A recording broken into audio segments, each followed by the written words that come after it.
Hello boys and girls and welcome to my channel. Today we'll be talking about certain terms and conditions that we should look for in our health insurance policy.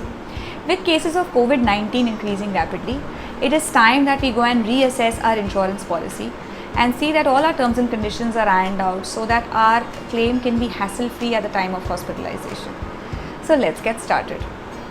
So there are two main concepts that we will be discussing today. One is called copay and the other is called waiting periods. There are certain categories of copays and waiting periods that we'll be speaking about. Let's start with copay. Copay essentially means a part of your claim will need to be paid by you at the time of hospitalization.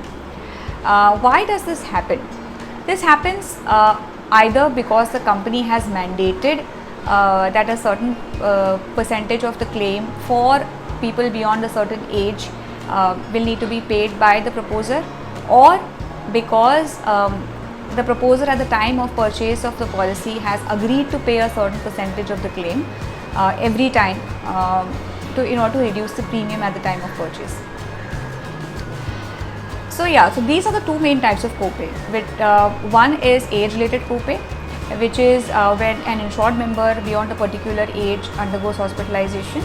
The proposer will have to bear a certain percentage of the claim, which is called age-related copay. And the second is product-related copay or voluntary copay, in which a proposer volunteers to pay a certain percentage of the claim during every hospitalization to reduce the premium at the time of purchase. Do make sure you look for these two copays in case they exist in your policy. The second type of terms and condition that we should all check for is related to waiting periods. There are four main types of waiting periods. The first is called pre-existing disease waiting period. In case an insured member or a proposer declares a certain ailment at the time of purchase of the policy, that gets treated as a pre-existing disease for the insurance company. And any claim that arises from that ailment might have to wait additionally than any other planned hospitalization.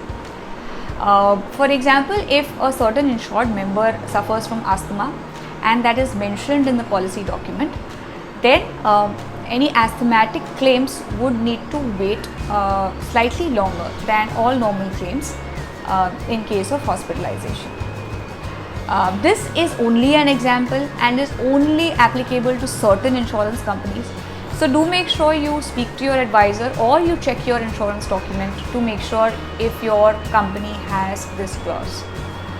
The second type of waiting period is called portability waiting period. This is of course applicable, as the name suggests, only if you port it from one insurance company to another.